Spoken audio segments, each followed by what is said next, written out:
Hi.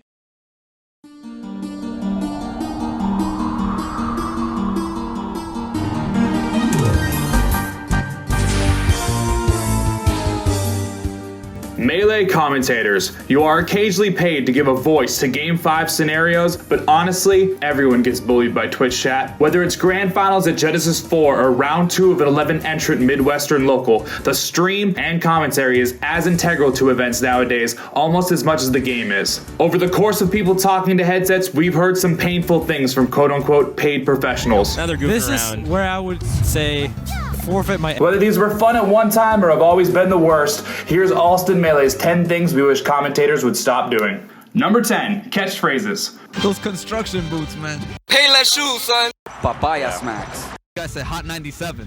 Blazing hip-hop and R&B.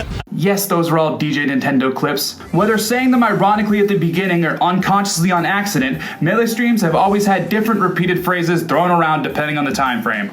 Back in the day, it was respect. Oh God! Respect. And destruction. But nowadays we have things like Right there. or went for the read. In all fairness, some of these started off entertaining, but usually after becoming a reoccurring inside joke between the commentators and viewers, it can become quickly watered down. The reason why we have this so low on our list is because, like our DJ Nintendo commentary combo video, we still think it can be done in an entertaining way.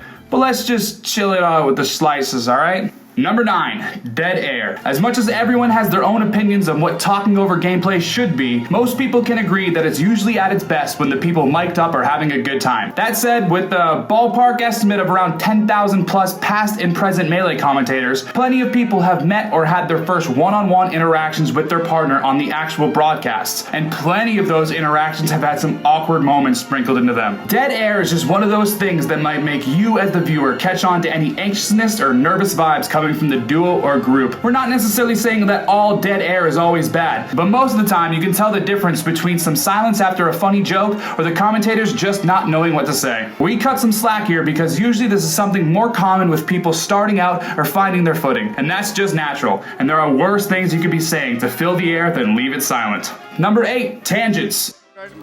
I wanted to be Billy, and he was the Triceratops, right? Yeah, he was headbutted my kindergarten teacher.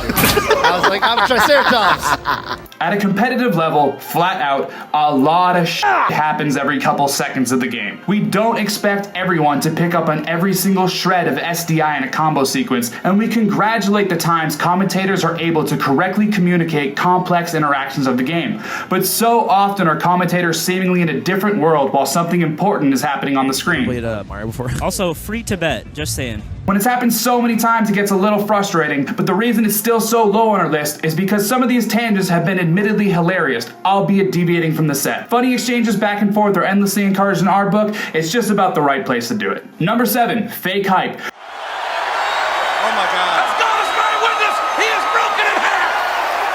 Not every single set needs to feel like Stone Cold Steve Austin versus The Rock at WrestleMania 19. Yelling and screaming to create interest is somewhat of a trend passed down from when it was all about finding your own wombo combo or destruction. From a commentator's perspective, a big part of your job is creating moments to look back on. But I promise, you virtually screaming at me to make Plup's round 2 match at Genesis 7 more interesting doesn't necessarily leave a moment that lasts very long. Number 6, repeated references. Ping pong the animation. Stop talking about ping pong the fucking animation. I do not care about Akuma and how he's like a Melee character, and stop talking about the inner game of tennis. Number 5, being distracted. Being distracted by something unrelated to the gameplay seems to be a thing that just happens time to time. You're on the mic, your buddy yells over, you guys yell back and forth. There's only 4 people in the stream. We get it. Totally. You're on your phone, letting your co-commentator fill the air while you catch up on Twitter for a second. Really understand. Swear to God. Then why is being distracted so high on our list? Dutch that speak English really well, right? His brother speaks really well English. He's got, like her wife just said, he's got other Europeans who speak really good English. This is one of those things that gets more frustrating the more the tournament really means to us. Imagine showing someone a Melee tournament for the first time and the commentators are barely interested. To be all the way honest though, playing that Final Fantasy mobile game during top 8 of EVO will always be a fan favorite of ours. Number 4, overanalyzing. In an extremely complicated and sometimes overcomplicated game. Sometimes the players' thought processes are much simpler than what we give them credit for. I think platforms is better for Fox than Falco. Because Falco's lasers are much easier to play around when you have platforms. It's much harder for Falco to contest side platform height than it is for Fox. Does that resonate with you, or do you feel like it was different from your side of things?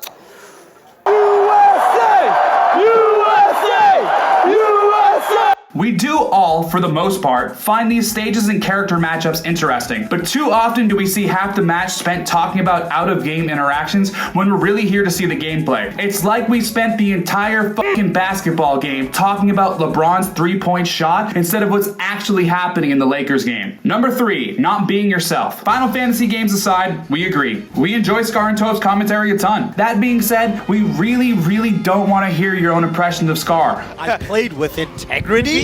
Admittedly, people have used their own similarities or influences of top personalities to create a lane for themselves. Hell, you can make a pretty good argument Scar is just a really good impression of Mike Ross. But we can't deny the fact that even if these people seemed like carbon copies at the beginning, they've now found their own pocket and own personality to be successful in. And as corny as it sounds, not being yourself is really one of the biggest things we wish people would stop doing. Too many people get caught in the stepping stone and don't actually make it onto their own rock. Are you actually like this in real life, or are you giving me your melee work voice? Yes, we also think Slime and Ludwig's references are funny, but we much prefer hearing you and your co-commentators' references to get a glimpse of who you are. We don't want 30 people trying to sound like the same person. We really want 30 different people who all bring something different to the table. Number 2, babying the viewer. November 21st, 2001. As of the recording of this video, we're approaching Melee's 19th birthday. Genesis 1 was over 10 years ago. The Smash documentary debuted almost 7. Hell, we're very close to it being almost 2 years since Armada has last entered a Melee singles bracket. What we're trying to say is we've been playing and watching Melee for a long time now. Huge moments that have plummeted the game from grassroots dungeons and esports arenas are now legacy times we remember with feelings of nostalgia instead of relevancy. Listen, if the stream is hitting 100k viewers, we'll gladly go ahead and shut up and listen to an explanation of Jigglypuff's rising pound for the good of the growing community. But we just feel that giving the stream the benefit of the doubt on basic game knowledge creates a better atmosphere for great commentary and narrative. Number 1, not adding anything to the match. So let's come clean. We're kind of sort of cheating with this entry. Not adding anything to the match could be a pretty good summarization of all the things we've put in this list. But that's why we have it at our number 1. The more we dug through this list and weighed the complaints of commentary, the more we kind of realized as a community we don't have a finite bullet list of things we want out of our commentators. Making a list of things we didn't like was admittedly much easier than making a list of things we did like. And for that, you should riot in the streets of Austin for us preying on your negativity. Commentary is really just a thin three-way tightrope between being informative, entertaining, and casting a narrative. You could follow our list to a T, treat them as rules and not break anything mentioned in this video, but still not be the best commentator in the venue. And that's because really all we can ask out of our commentators is to make someone's stream experience more enjoyable. And that is totally subjective. It can be your goal to make the viewers laugh and have fun or become generally more informed about a topic, but really we just want you to add your something to the broadcast and future replays of this event. Your personality, your narrative, just something that changes this from just a slippy replay with a tournament overlay. If you're lucky enough to have a significant moment happen in the tournament while you're on commentary, take advantage of it in your own way and the best you can to create a memorable moment, and there's a good chance someone out there in the Twitch ecosphere will remember it. And if you're one of those people who think tournaments or locals should stream without commentary, really just think about the world we might live in if Homemade Waffles and Phil hadn't yelled Wombo Combo over Silent Spectre and Tang f***ing up Zoo and Lucky. Get your ass whooped! Oh, hey, I'm just hanging out poolside.